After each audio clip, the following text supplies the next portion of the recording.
Shall we commence then? Sure. Yeah.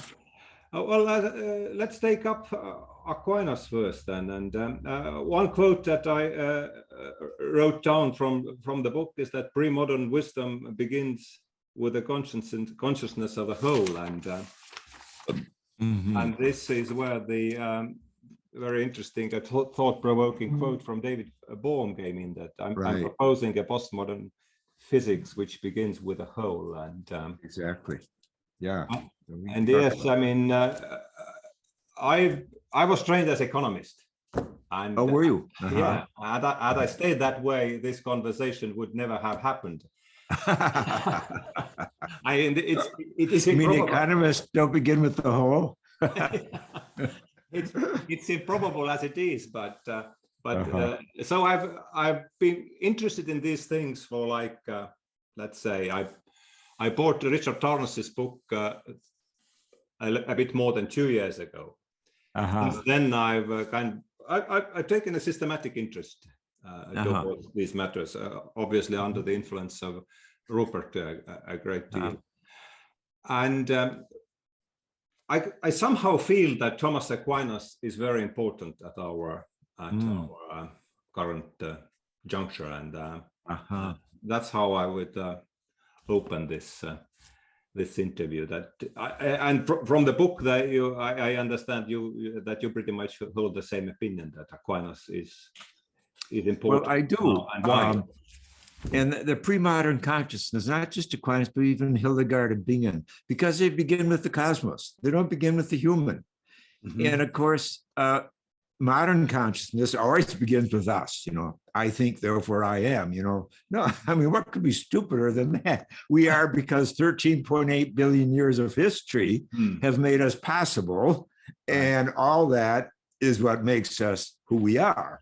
And so the ego has just exploded in under the modern consciousness.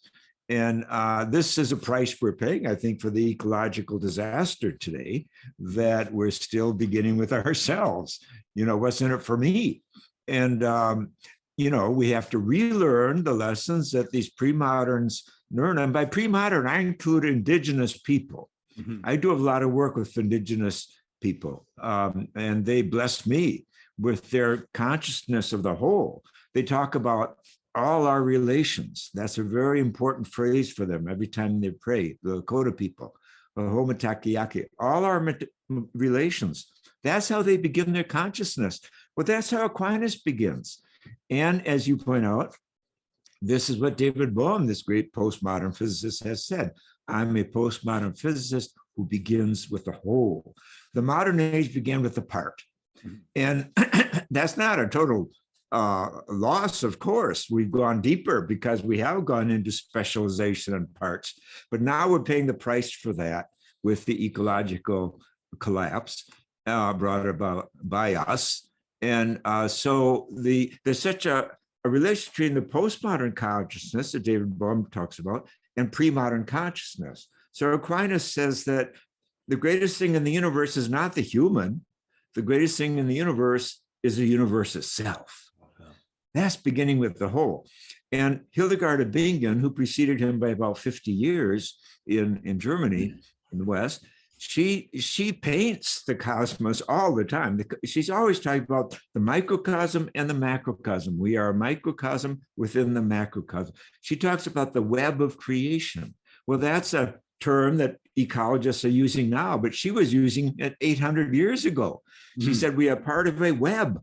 And if we destroy that web through injustice or greed and the rest, she says God will allow creation to punish humanity.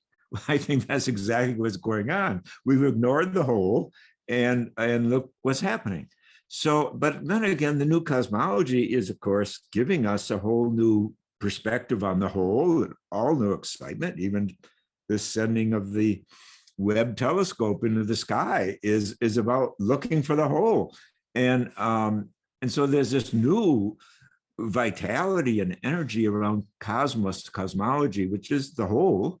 And, you know, that's our salvation, really. If we can redo education, and with it politics, business, religion, art, and all within that big context, we still have a fighting chance as a species to be invigorated, to unleash the creativity of which we're capable of for survival, and not just for the individual part of who gets rich or who wins and who loses.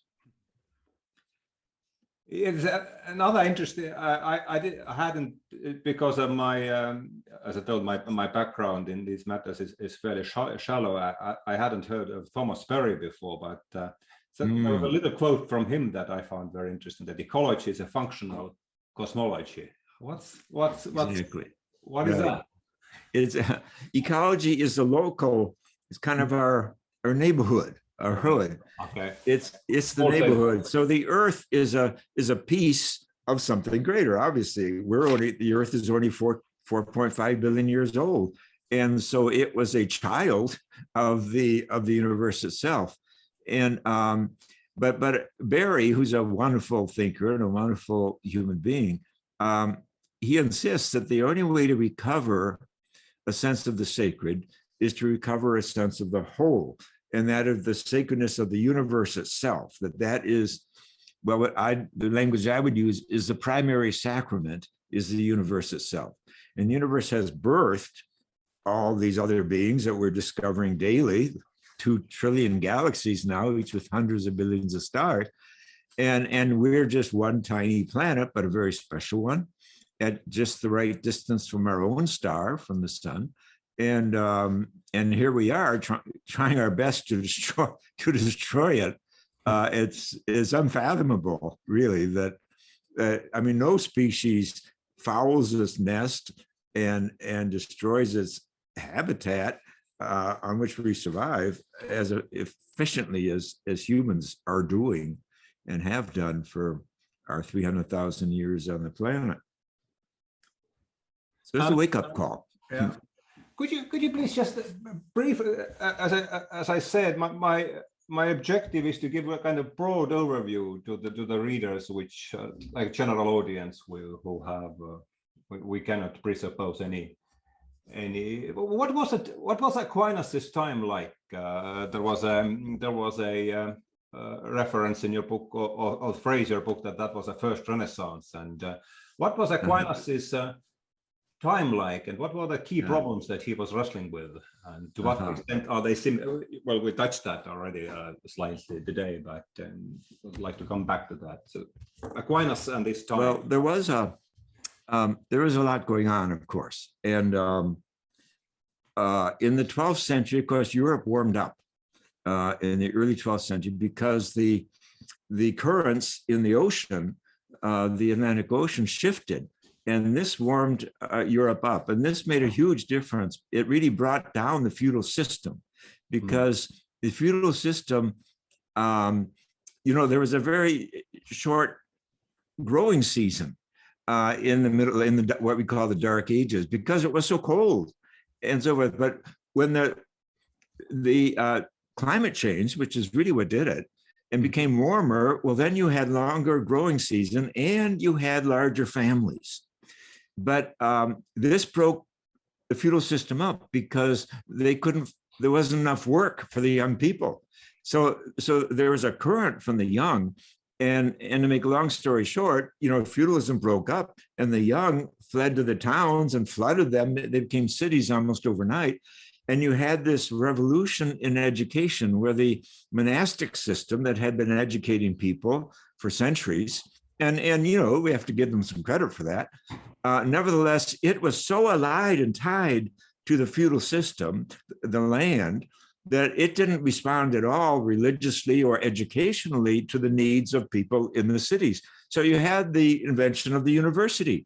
And of course, the idea came from Islam, and then you had the influx of Aristotle, the translations of Aristotle, and that came from Islam. In Baghdad, Muslims were translating Aristotle into Latin 24 hours a day. They had teams going, and then they flooded it into Spain, and that's where Dominic received it, because Saint Dominic was a Spaniard.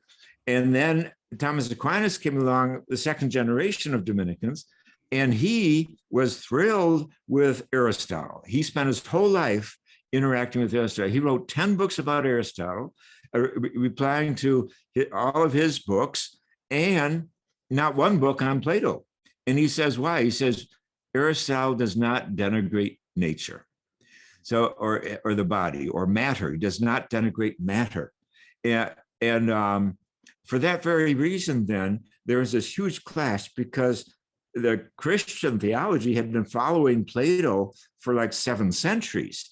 And Aquinas says, this is not the way to go. This Aristotle guy who puts facts first and not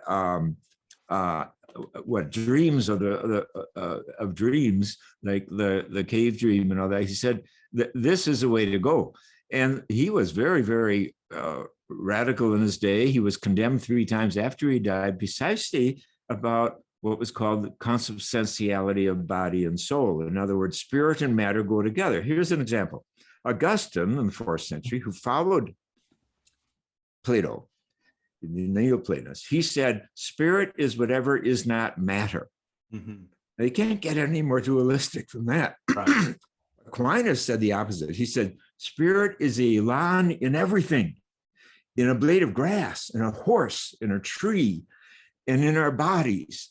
So he did not have, and again, this is why he loved Aristotle, because he did not have this dualistic foundation for his thinking. And in this regard, too, I say that Aristotle is Aquinas is a proto-feminist. Mm-hmm. And why do I say that? Because Rosemary Ruther, a great feminist theologian, says that the foundation of patriarchy is dualism, matter versus spirit, body versus soul, etc. And Aquinas rejects that and says, no, the world is not dualistic. Spirit is present. It's the energy in everything. That's not unlike Einstein saying E equals MC squared. Right. Right. It's a revolution in thinking, and it freaked people out in his day. But it never has really been followed. But even though they made him a doctor of the church and all that, it's never really been followed by Western philosophy, which fell into Descartes and the dualism. Descartes was very influenced by Augustine. Yeah. And of course, another thing in Augustine is original sin. He came up with the word original sin in the 4th century. Jesus never heard of original sin. No Jew has ever heard of original sin. They reject it explicitly. Mm-hmm. Elie Wiesel says that not only is original sin alien to Jewish thinking, but it's not in the Bible. Right. And so Jesus was a Jew. He never heard of original sin. Why did the Christian church in the West go after original sin? Well, the 4th century is when the church inherited the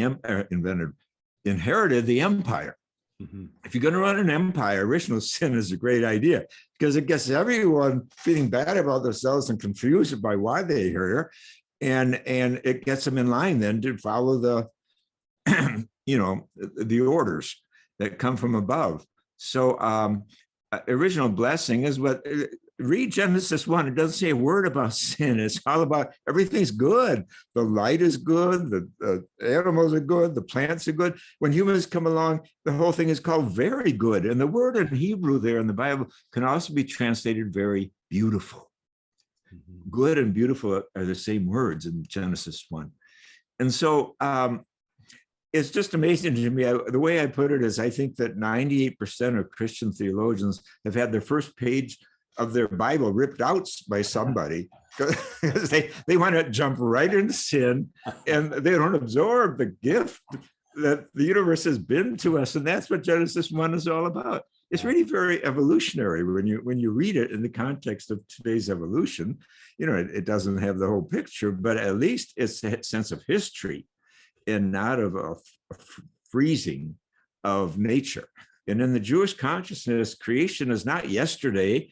It's happening today as much as it happened 13.8 billion years ago. And that's today's science, isn't it? The universe is still expanding, and supernovas and planets and galaxies are being born and dying every day. Stars are being born every 15 seconds. So I say that the universe is a maternity bed That's what's going on out there. And of course, a mechanistic version of science froze it as something mechanical and done and finished. We just had to fit in, obey and fit in. But no, today's science is in many ways so mystical, so explosive, so process oriented, that creation is going on every day. And that's a very Jewish concept. And it's interesting. And Rupert Sheldrake picks up on that very strongly. Yes, so that's when you said that, how did they say that there is an element of soul or part of soul and everything, that reminds me of animism and panpsychism, or and in the light of that quote, the expression Christian animism, which Rupert Sheldrake has brought out in relation to Aquinas, acquires much concreter meaning for us. I'd like to elaborate on that on that phrase, Christian animism. Right, Christian animism. To Aquinas, yes. Right. Well, again, you find it before him in Hildegard. Hildegard says there is no creature that lacks an interior life. Mm-hmm. That's another way of saying every being has a soul. I mean, that has consciousness. That would be today's word. Every being has some kind of consciousness, even a rock. You know, Annie Dillard wrote a book called Do Rocks Talk or something like that. And her conclusion is rocks talk, but they take 10,000 years to say one word.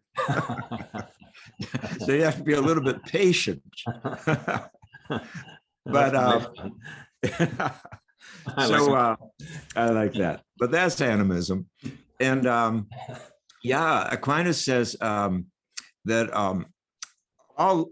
that God is the source of all life, including plant life, and that and that's how here Rupert quotes this passage from Aquinas when he's talking about animism. Aquinas says, divine life is supereminently living in the active and preserving cause of life per se, that is, of common life. Consequently, all particular life, all vital motion, every beginning of every life proceeds from divine life, which is above all life. God is the cause of all life. So Rupert then jumps to what he calls the animating principle and the animism that is found in the fields that are found in all relationships within matter and between plants and the soil and the sun and the rains and so forth. So to me, it's another way of talking about interdependence and interconnectivity. And in that sense, things are alive. All things are alive because all are interacting in some way with one another and impacting one another. And of course, we inherit that as humans. We come so late to the universe, but we've inherited everything the universe has accomplished up to our arrival. And, like there's a wonderful book on air that came out a couple of years ago, and to realize that when we breathe a breath, we're taking in hydrogen atoms from people who lived thousands of years ago, from Plato or from Jesus or from Sarah or whoever. Said that there's so much interconnectivity going on just when we breathe. And this is just an example of how full of energy and therefore life the universe is. And I think that Rupert really loved Aquinas because Aquinas talks this way. And but he's not alone, as I say. Hildegard before him, she also talks about how there is no creature that lacks a radiance, that everything is radiant. Well, that's today's science when we hear that that there are light waves in every atom in the universe, photons in every atom in the universe. And this, in the theological tradition, is the cosmic Christ. The Christ in John 1 is a light in all beings. And that's very close to the Buddhist notion. The Buddha is present in all beings as a source of enlightenment. It's a spark of the soul idea that you get in Avicenna and the Muslim philosophers, and in the Kabbalah, the Jewish mystical tradition in the Middle Ages. So there's so much going on in this whole field of fields, Rupert's favorite place to dwell. And I think we have to translate it into words like consciousness and words like light and aliveness and energy. And then in the Jewish tradition, the word, in the beginning was the word. The word doesn't mean words on a page. It means this energy that gives birth to things. Dabar is the Jewish word. And it means energy that gives birth to things. And that's what the Christians are talking about when they call Christ the word of God. But then we're all words of God. And like Meister Eckhart said, every being is a word of God and a book about God. And so this just opens up nature as a source of revelation. And here too, Aquinas says, Revelation comes in 2 volumes, nature and the Bible. So much of modern consciousness, including modern religion, certainly the Protestant consciousness, applies the word just to a book that's 2,000 years old or 2,500 years old. That just misses the point that every being is a word. In the beginning was the word, not the beginning of the printing press, the beginning of the universe. So we've so anthropocentrized. We've done reductionism on the word, and so we've missed out on a lot of the real excitement, really, of the Jewish tradition and the Christian tradition and the Buddhist tradition and the rest. That they're talking about the whole. They're not just talking about this part with that the hominids play. You mentioned Meister Eckhart. I know very little of him. I've heard of him obviously, and but the name also came up in the Tao of Thomas Aquinas quite a bit.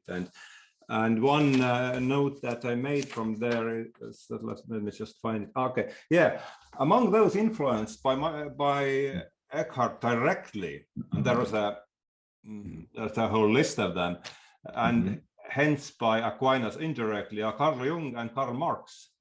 Could you please? Yes. That's an interesting. It is. Well, Carl Jung said. Otherwise, sure. No. Carl Jung said that he received the key to the unconscious from Meister Eckhart. The key to the unconscious. Absolutely. Oh, Jung just adored Eckhart, and he wrote a very long essay on him. And then he spells out what is this key to the unconscious.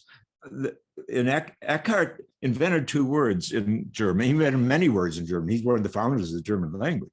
But Abgeschiedenheit and Gelassenheit, and what I translate them in English as letting go and letting be. And he talks about these as practices, to learn to let go, to learn to let be. And of course, to let be is to allow others to be themselves, not just other humans. That's one thing, a part of our relationships with humans, but other species as well, and so forth. So, Jung had a lot to say about Eckhart. He loved him. And then, as far as Carl Jung goes, Ernst Bloch, the great as far as Karl Marx goes, Ernst Bloch, the great Marxist philosopher, said that Marx owed a lot to Eckhart, and that Eckhart's mysticism is not right-wing, is not about the aristocracy. Eckhart was preaching to the peasants in their own language. Eckhart was the first intellectual to preach and teach in German. German in his day was a series of peasant languages. He brought them together. And that way, he's really, in many ways, the founder of the German language, but at least one of them. But the point is that he spoke to the peasants about their nobility, and this got him in trouble. He ended up being condemned by the Pope. But before that, there was a trial in Cologne because he preached if you've probably been to Cologne and seen that very gingerbread Gothic cathedral there, it was half built. In Eckhart's day, they were building it. And he got up in that cathedral. You can imagine all the bankers and the bishops were all they were so proud of themselves. And he said, the only temple that counts is a temple in the human soul. And then he gave a whole sermon on the merchant mentality and how this is about, he says, you cannot buy God and you cannot buy truth. Something deeper has to go on inside of you. You have to work without a why and without a goal, such as just a paycheck. You have to go deeper than that. And he criticized the merchant mentality of religious people who think they can do something good and get something back from God. He said many people relate to God as they do to a cow for the milk and cheese you can get from it. And this did not sit well with the, what should I say, the strong capitalist class of Cologne at that time. And so there was one trial against him, which he won in Cologne, but then there was a second trial in Avignon, where the Pope was living at the time, and they condemned him a week after he died. But again, as Ernst Bloch said, Eckhart is speaking to the poor about their nobility, and that's right. He said in that same sermon, we are all aristocrats because we are born so nobly as images and likenesses of God and so forth. And he said this in front of aristocrats. The archbishop at the time, who was Franciscan, had von before his name. He was aristocrat. He did not like hearing that all these dirty peasants speaking this peasant language were being ennobled by Eckhart's words that we are all aristocrats. Eckhart was trying to melt the difference between the classes. And 10 years after he spoke, the peasant wars in Germany broke out. And he was dead then. But he saw this coming. He saw the peasant wars coming. And his answer was not, peasants, be obedient. His answer was, peasants, recognize you are nobles. You are aristocrats. You've got this dignity and act like it. So he took the side of the poor. And that's why Ernst Bloch says that he was a forerunner of Karl Marx. All right. You mentioned that Aquinas wrote like 10 books on Aristotle and none on Plato. Was that the? That's right. I mean, he cites Plato. He knows Plato, but he didn't write one book about Plato or one book about Augustine. He spent his whole time with Aristotle, a pagan scientist. Aristotle had 3 strikes against him. One, he was pagan. Second, he came through Islam. It was Muslims who were translating him. So that's strike number 2. And third, he was a scientist. And the Augustinians, who dominated theology for 1,000 years and still have, they begin with dualism. And they say there's nature here and there's grace over here. And God is all about grace. And, this nature is all fallen. It's not going to get you to God. Aquinas is just the opposite. He said that nature is a source of revelation, and that, like Eckhart, who was his disciples, Eckhart was a Dominican too, and stood on Aquinas' shoulders. Eckhart says, every creature is a word of God and a book about God. And so that's a totally different starting point. That you begin with nature, and then if you're going to study nature, well, you got to go to scientists. Aquinas says a mistake about creation is also a mistake about God. So we need science. And he found Aristotle, who was the Einstein of the time, of course, the greatest scientist around, and he latched his whole enterprise, his whole life, intellectual life, to Aristotle, because he thought there was so much wisdom there. And but he breaks with, he disagrees with Aristotle too. He's not just a lackey, but he did a commentary on Aristotle's ethics, physics, politics, metaphysics, psychology, down the line. He did all these commentaries on Aristotle while he was also doing the commentaries on the scriptures. So he was playing out what he said. He walked his talk. He was studying nature via Aristotle and science, and he was studying scripture, the Bible as well. And at both, he was trying to bring the two together, and it was an amazing effort. And in many ways, I think we try and do that today. I think Teilhard de for example, or Thomas Berry, all these people trying to, Brian Swim, are trying to reinterpret. We're trying to interpret today's science and cosmology in light of our theological heritage, if you will. Mm-hmm. And just as many, like Fritjof Capra, are trying to relate it to Buddhism or to Hinduism. And we should. I mean, life is not just about the facts of science, it's also about our values, our choices, our ethics, therefore, our behavior. And we've got to bring them together or we really are lost. Right.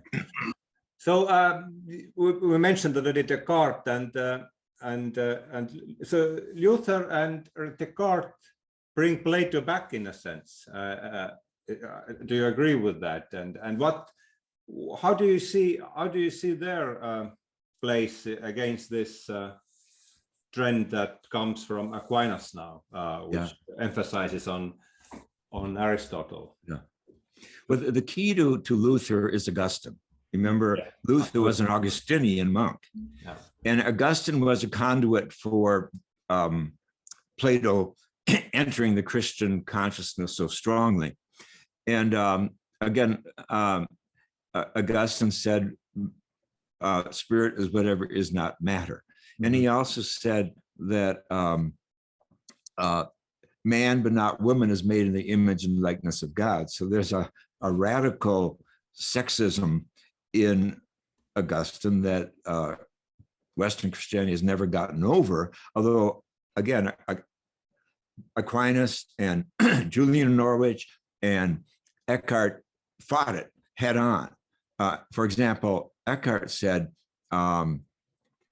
nature is grace. Well, that just pulls the rug out from under Augustine's notion of separating nature and grace. And of course, Luther was very immersed. He was cooked in this Augustinian consciousness. And that's where I think a lot of his deep pessimism comes from. And not just Luther, but Calvin too. Calvin once gave a sermon. In fact, I gave a sermon in Presbyterian Church a number of years ago in Pittsburgh. And I quoted this passage from Calvin. And at the end of the service, the minister came up to me and said, "That's the first time that Calvin has been quoted in this pulpit in 10 years." And I said, "Well, good for you," because here's the passage. Here's what Calvin says. Calvin says, if God had made us of the stuff of the stars, it would be something. We would be something. But instead, we are made out of mud and dirt. And we are nothing but mud and dirt, inside and outside. And he goes on and on. When I read this passage to two people, I always say afterwards, I say, I need a drink. You know, he's such a downer. And yet here's the answer, John. I always say, John, wherever you are, hey, this is what science is now saying. We aren't made just of mud, but we're made of the stuff of the stars. And so is mud, by the way. Why are you putting down mud so much? Look, I know why, because he's Swiss. The Swiss can't stand being dirty. And so, but the point is, that how can you put down mud? Mud gives us flowers. Mud gives us our food, just put on some boots and quit bitching, But anyway, this pessimism, which is so patriarchal, it really happened. Tom Berry says this happened with the Black Death in the 14th century, bubonic plague, the last pandemic. And that is why my most recent book is on Julian of Norwich, because she lived through that Black Plague. Julian of Norwich, wisdom and time pandemic and beyond. She lived through that Black Death. And you see, think of today's pandemic. What if we didn't have science? I mean, we're already freaking out, at least in America. There are a lot of freakouts who won't take vaccine and the rest. People are already freaking out, even with science and with vaccines. Imagine what it was like having no science about viruses in the 14th century. So, what happened was a lot of men said, oh, it's because of our sins that God is sending us this pandemic. So they created clubs, flagellation clubs, and they went from village to village flagellating themselves for their sins. They thought that would get rid of the plague.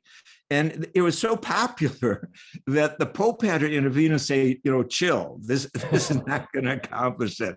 This is not going to do it.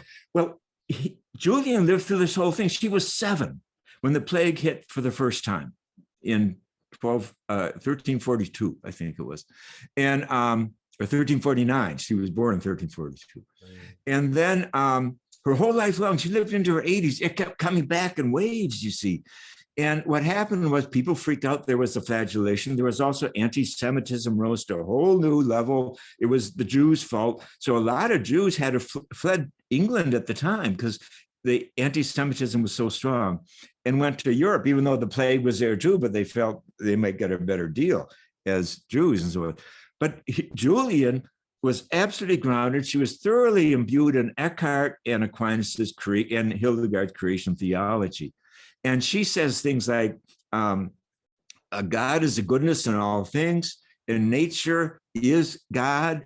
God is thoroughly present in the goodness of nature. She goes on and on. She develops the motherhood of God, the motherhood of creativity and compassion and all the rest. I mean, amazing, amazing teacher at this time. But it's the very reason that Tom Berry says religion went off center and it became all about redemption. It was the fear of death that was everything. And you can see it in these Protestant reformers, how pessimistic they were about life, and how masculine and dualistic and patriarchal they were in all their consciousness. So this is part of, I think, recovering a creation spirituality, which goes to the pre-moderns, whether we're talking Aquinas and Hildegard or indigenous consciousness. They have so much in common because, like David Bohm, postmodern thinker, says, they begin with the whole. And the sacredness of the whole is the key. If we can recover the sacredness of the universe, then we'll recover the sacredness of the earth and the sacredness of our own existence, but not just ours, that of all the beings we share the universe with, the earth with, and we ought to start treating them accordingly.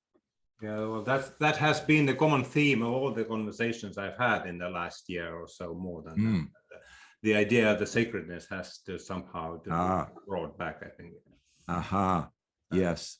Surely. It's a word that has not yet been destroyed by advertising and so forth, but they'll try. It won't be long. No. Right. I mean, perhaps we've now reached for me, the key part of this conversation. And the background is I met Rupert first time in spring 2019, and I remember the first lecture. I was like waiting there, and I already started to listen to him on the YouTube, and the very first quote from the very first lecture I heard in presence started with a sentence that we are in a deep crisis because our two fundamental paradigms are on the collision course, and one is basically Athens, and other is Jerusalem, the Greek idea of eternity, and the Jewish idea of evolution. And for me at the time, it was like, wow. I had no conceptual framework to put that sentence into. Now I have, but the sentence still fascinates me, and a lot of readers will hear it for the first time in this interview. So I'd be very, very interested in what you have to say on that idea. Yeah. Well, like we alluded to earlier a little bit, the eternity notion can easily freeze things. And we think everything is forever, everything's immortal, or something's immortal, and we aren't. Or we get into that whole question of the mortality of death and suffering. And but again, the Jewish approach is so real. It's so realistic. Rabbi Zalman Schachtner was a friend of mine, and a great teacher and reformer within Judaism. He launched the Jewish renewal movement in his lifetime, which was the first movement in Judaism to ordain women and to ordain gays and lesbians and so forth. A very prophetic fellow. But he used to say this, I like a lot. He says, there's more good than evil in the world, but not by much. So life is a struggle. It is a struggle. There's more good than evil in the world, but not by much. So it's a close race we're in here. And I find it's fun that you laugh at it. I laugh at it too, because it's so true. I mean, it resonates. Yeah, this is my experience too. And you kind of have to dig for the good. I mean, the good isn't always obvious, especially if you watch the news regularly. So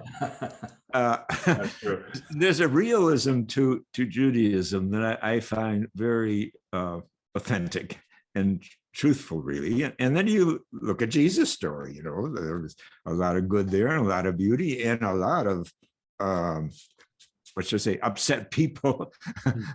and you know, the whole Roman Empire came down in this simple carpenter from nowhere, from Nazareth. What was that about? You know, you gotta have to pause. I was once doing a workshop in Santa Monica, a weekend workshop, and people who sponsored it were Buddhist, and they put me up overnight in a Buddhist home, and they said, you have the whole house to yourself, but maybe early in the morning, a group will come in and chant. I said, well, that's interesting. So sure enough, about 5 in the morning, I was awakened by chanting going on in the living room, which was a very beautiful way to wake up. And then I went back to sleep and I had a dream about Buddha and Jesus. And the dream taught me this. Buddha lived to be 84 years old. And he died serenely with his friends around him, with his last words recorded and all the rest. But he had experienced a lot of life, of course. He'd been a prince and a pauper and a seeker and of course an enlightened teacher. And he'd been married and all the rest. And sure, he went through midlife crisis and the rest. So he died peacefully at 84. Jesus got himself killed at 30. I mean, those are two different trajectories. Right. But what the dream taught me is this, that patience is holy and impatience is holy. So the serenity of the Buddha is important, but so too is the moral outrage of the Jewish prophet Jesus, you know, and we need both in our lives. And up till now, we've kind of had the Western way or the Eastern way, but today we need both. And this isn't to say that Jesus didn't have a contemplative side. Of course he did. He would always flee to the desert and the mountains and get away from people. But the whole story is he got himself killed at 30. And it doesn't mean that Buddha was not engaged with some of his teachings in terms of upsetting his culture. After all, he turned his back on Hinduism, but he borrowed from it and so forth. So he was a religious reformer too. But the point is that I think it's this coming together of the mystical and the prophetic, the yes to life, the joy of life, which is the mystical, and also enduring the suffering and the grief of life, but also the creativity, the going out, the trying to make a difference. That's a prophetic side. Rabbi Heschel says the prophet interferes. Well, Jesus was interfering. I don't even think he knew. I think, and I'm not the only one, real scholars say this, that Jesus was naive about the marriage between the temple priesthood and the current representative of the Roman Empire, how they were in bed together. And even the stories attempting to show how he died and what went on there, this is part of that story, that he took, taking on religion, he ended up taking on the empire. Whoops. That was a big deal. But the lesson is there. There's a prophetic side and the mystical side. And that's East and West. Gandhi said, I learned to say no from the West, meaning from Jesus and the prophets of Israel. So we all have that deep energy in us of saying yes and of saying no. And I think that's what life is all about. And that I don't remember now what our question was when I got off on all this. You can repeat it. The incompatibility of our two major traditions, Athens and Jerusalem. Yeah, right. Yeah. So, I mean, the Greeks set up. Oh, by the way, you know, I was never taught this in until very late in my life, when I invited a African scholar to lecture at my university, that, you know, Pythagoras spent 14 years in Egypt, and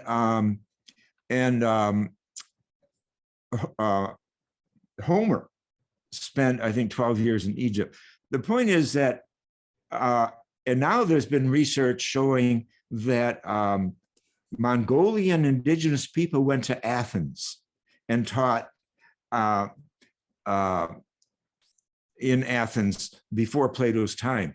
So the point is, we've been told in the West, oh, well, it's Athens is the basis of Western culture. No, it's Africa. The Africans, Egypt is Africa, although the Germans tried to tell us it wasn't in the 19th century. It is.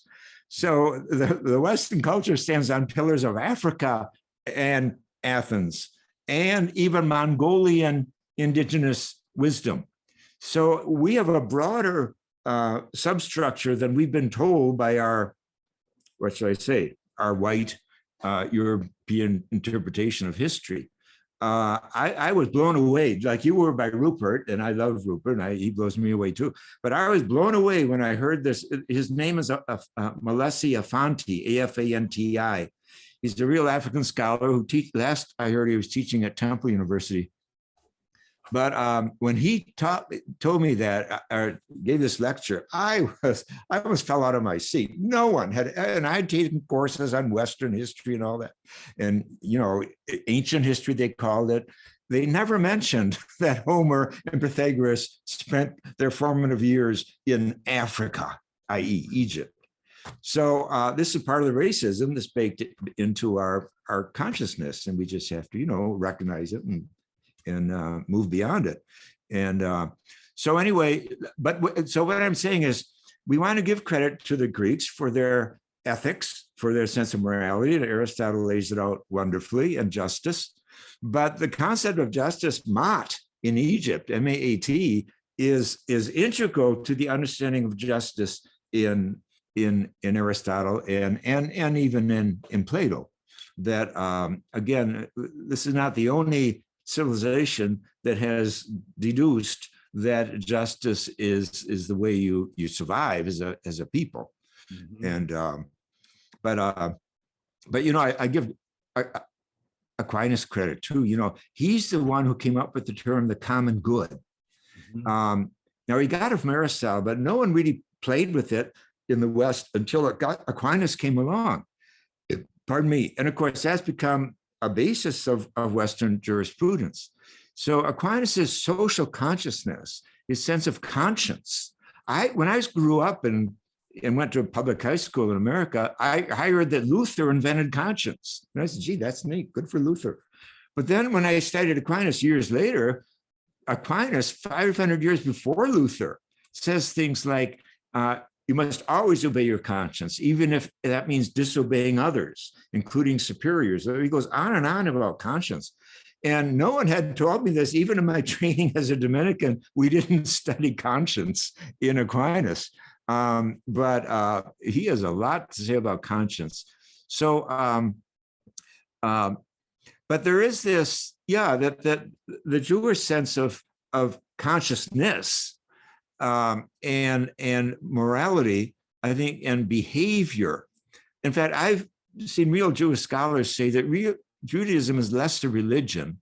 In fact, Einstein said this. Judaism is less than a religion than it is a way of living in the world virtuously, of choosing, implementing your value system. And I see the biggest struggle today, to be honest, and you can talk about Jerusalem and Athens, but I see it as the masculine and the feminine. Because here in America today, and it's not just America, we're seeing this mega masculinity, uber masculinity, that is called authoritarianism, or properly fascism. And this is happening, as you know, in Hungary and Poland and Brazil, and certainly Russia, and in America.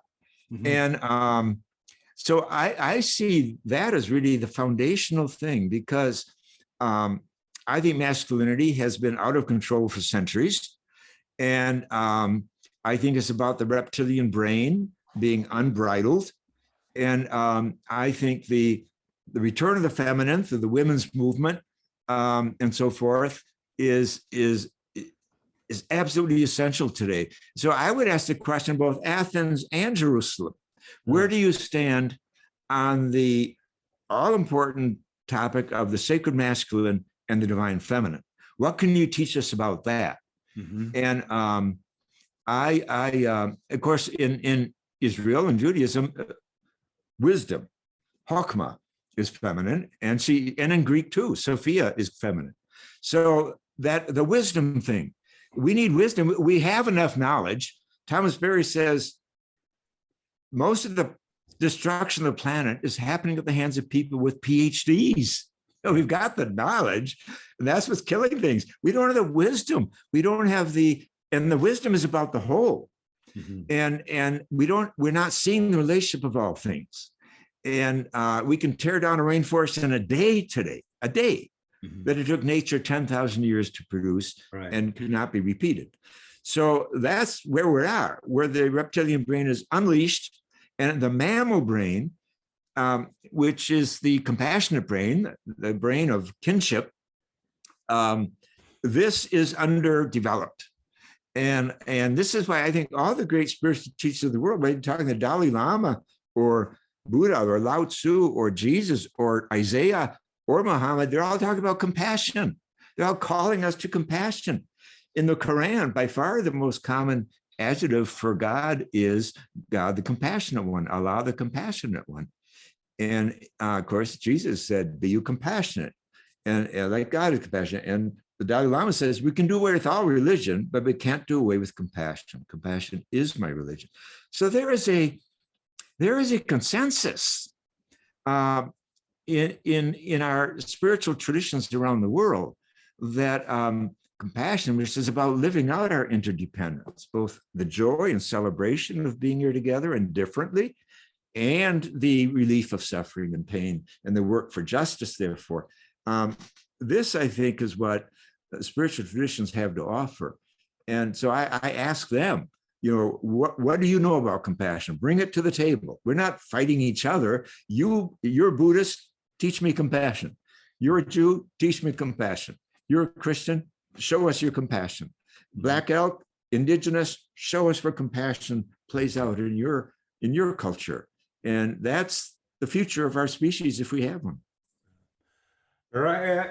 Yes, the importance of bringing the idea of sacred back brings me actually to the next newspaper. This one is now devoted to the Middle Ages, as I said. The next one is the key word there is prayer. What role how do you understand prayer, and what role does prayer have in all that recovery? Well, that's a real good question. My very first book was on prayer. What is prayer? I didn't call it that. I had an odd title because a dream came to me when I was writing it. I called it "I'm Becoming a Musical Mystical Bear, Spirituality American Style." And this set the inquisitors off my trail for years. They thought I wasn't a serious theologian. But in that book, I define prayer. Now the book has a more sober title. And the title is Prayer, a Radical Response to Life. So that's my definition of prayer, a radical response to life. And by radical, I mean root. And by root, I mean yes and no, just as we talked about earlier. The yes is the mystic in us, bringing the mystic alive, which is the lover in us. Mm-hmm. And that's about the via positiva of the mystics. It's about joy and delight and wonder and ecstasy and awe. And then the via negativa is about silence, contemplation, that's part of prayer, but also grief and suffering, how we deal with grief and suffering. And then, the no, that radical response is a prophetic response, as we said earlier, interfering. That comes, I think, in two stages. Creativity, the moral imagination has to come alive. And that's the via creativa of the spiritual journey. And then the via transformativa is that of justice and compassion, putting our moral insight, if you will, into action. for example, obviously, the kind of work that's taking place today in trying to combat climate change by using all the imagination and technology and community effort that we can do. So that's how I define prayer, and I still like it after all these years. I wrote that 45 years ago or more, a radical response to life. And then there are versions of prayer. I mean, people pray the Psalms, for example, or you pray in a group, or you pray by worshiping, gathering in ritual or ceremony. I myself have derived so much, though I'm a Christian priest, I've derived so much blessing and benefit from praying with Native American people. I find sweat lodges and vision quests been very important to me, and sun dances and powwows. I just think the ancient people knew how to pray. And in fact, Barbara Erikman, in her brilliant book on the history of celebration, she has a whole section where she says the high point of ritual in humanity was this era when we had Stonehenge and things like this, when the whole society gathered because of what? It has to do with cosmology, because of the equinox and the solstice. It brought us out of our couches to drag rocks that weighed tons before we invented wheels, to Stonehenge and similar places. I mean, I do think that when you rupture cosmos from microcosm from macrocosm, you've killed ritual. And that's what happened in the modern era. I think ritual became more and more about reading books and reading prayers. What page are you on? It drives me crazy. So no, prayer is about the heart speaking, and it may be, and that's where art, of course, comes in too, and the art of music and the art of dance. We created when I was expelled by the Vatican from the Dominican order after 34 years for my theology. Especially, they called me a feminist theologian, quote unquote. I didn't know that was a heresy. But so I became Episcopalian, Anglican, to reinvent forms of worship, because young people in Sheffield, England were in the rave movement. They were bringing rave into church. And I realized its importance. I'd written about this before I ever heard about them. I wrote about bringing the body back, because that's something I learned from Native Americans. You don't go into a sweat lodge with a book in your hands. You go in there with nothing. You're either naked or in a bathing suit, and you go in there, and that's where you pray. And it's severe. And it's your face. My first 20 minutes in a sweat lodge, I confess this, my first sweat lodge ever, I was looking for a fire exit, and I didn't see one. I was looking for a fire extinguisher, and I didn't see one. I was so hot. And then I said, I'm going to die in here. And then I yielded to the experience. And that's what prayer is about, is yielding to an experience that's more dangerous and interesting than everyday experiences. And so prayer is many things. It is all of our radical responses to life. It's our thank you. Essentially, it is thank you. Aquinas says this, by the way, Aquinas' pictures right behind me, the painter who did the cover of the book, it's a friend of mine. Aquinas says that true religion is supreme gratitude and thankfulness. I remember that. That's religion. It's not about building buildings. It's not about dogmas and doctrines and canon laws and all the rest. It's about gratitude. And Meister Eckhart, picking up on that, says, if the only prayer you say in your whole life is thank you, that would suffice. I remember that from the book. Yes, thank you. Beautiful line. Last, perhaps we will it's a very quote from your. This is as Rupert wrote in the introduction email. I translated his book. It's here, the ways to go beyond on the spiritual practices. And yes, I love his books on spiritual practice. Yeah, really fine. He does great work. And here he quotes you, and I'd like to present that as a last question. Okay. Yet I have to come to realize that most of atheism is a rejection of theism, and most atheists are persons who have never had a panentheism or mysticism named for them. in a culture where theistic relations to divinity are celebrated at the expense of mystical or panentheistic ones, and this one, I do believe that if the only option I was given by which to envisage creation relationship to divinity was theism, then I would be an atheist too. Please comment on that one. That's sure. I like this. I like this a lot. Well, I think there are four ways to talk about a relation to divinity. One is theism, which says I am here and God is out there, and I have to call God in. The other is a rejection of that, which is atheism. Atheism is no theism, thank you. Right. The third is pantheism. Pantheism says everything is God. Yeah. And then the fourth is my way, which is a mystical way, panentheism, that says everything is in God and God is in everything. And I'll tell you a fun story. A couple of years ago, I did a book on names of God. I called it Naming the Unnameable, 89 Wonderful and Useful Names for God.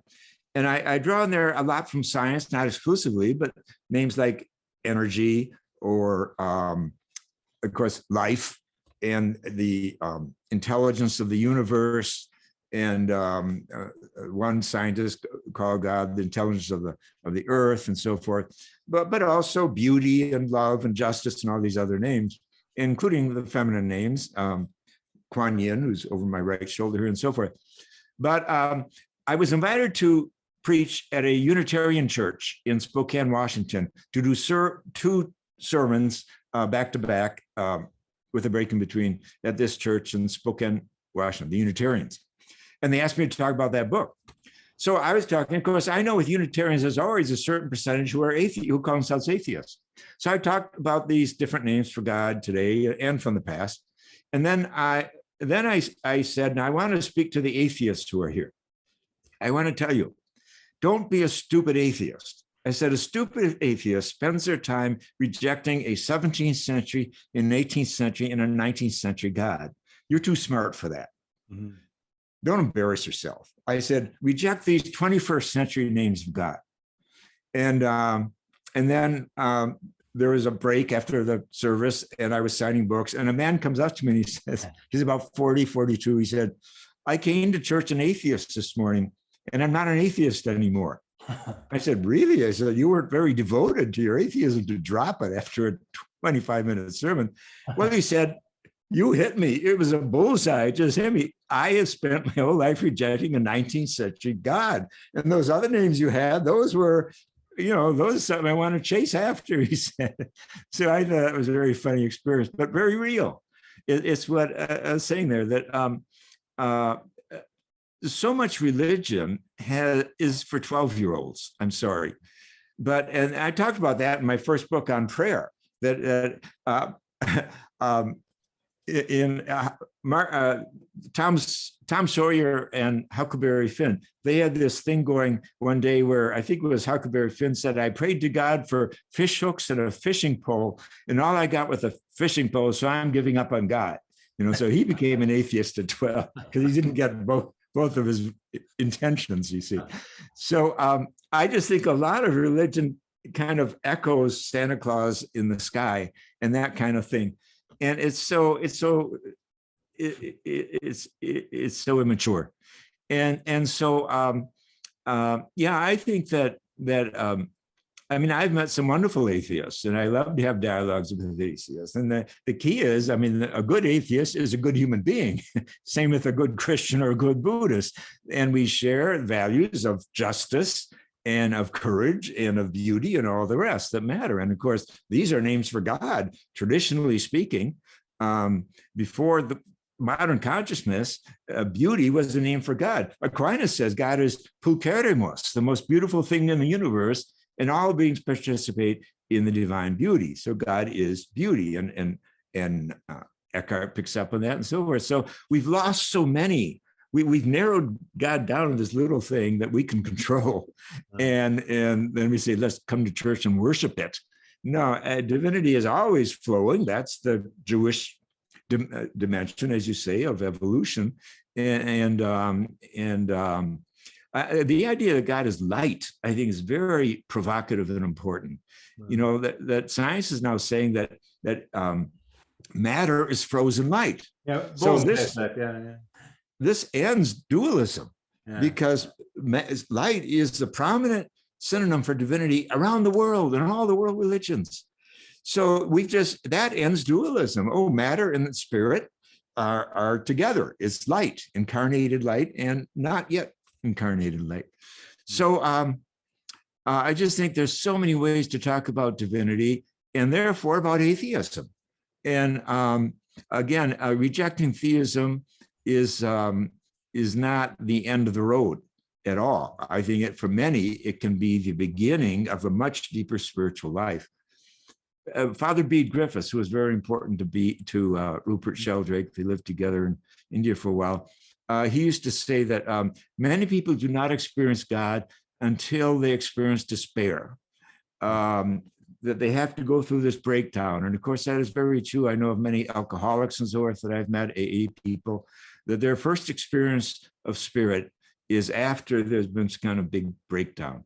And I think that that's important. But I'll tell you a little story that I think is significant. It's not too far from, it happened not too far from you in Estonia. Right. I was lecturing in Holland. Well, I was on a TV program in Holland a number of years ago. And the interviewer was real bright, kind of a young guy, about 40 or so. And as soon as the lights went off and we were off air, he leaned over in his chair. He was so excited. He said, I have to ask you a question. I want to ask you a question. I couldn't ask it on air. I said, what's the question? He said, do you North Americans still believe that people experience God? Yeah. I've never forgotten that question, because if you don't experience God, you don't believe in God. I mean, God is an experience. It's about the experience of ecstasy, of union, of communion. Julia of Norwich, who invented a lot of words because she was the first woman to write a book in English. Julian talks about oneing, O-N-E-I-N-G, the oneing experience. And we have these experiences. The astronauts and cosmonauts, a lot of them had these experiences up in space, you know. They came back mystics, but there's no one to kind of instruct them after that. So a lot of them went kind of crazy or ran for political office. In America, it's the same thing. But it was the awe of seeing space, of the dark. They said it was this. I've talked to some of them. I've met some of them. The darkness and the silence of space. You know. So I figured out, what did it cost to convert these? Most of them were ex-jet fighter pilots. What did it cost to turn these men into mystics? It cost about $42 million a shot. So there has to be a cheaper way. There has to be a cheaper way to get back to a healthier masculinity in this world. And of course, that's what spiritual practices can do for us, you know. And to remember them, to realize when you've had these kind of awakening experiences, that's important. You don't want to forget it. That, you know, you've been given this gift to wake you up and wake others up, and to the beauty and the gratitude for living. And that's kind of the bottom line. That's a good place where to end. Thank you so much for the time. And since you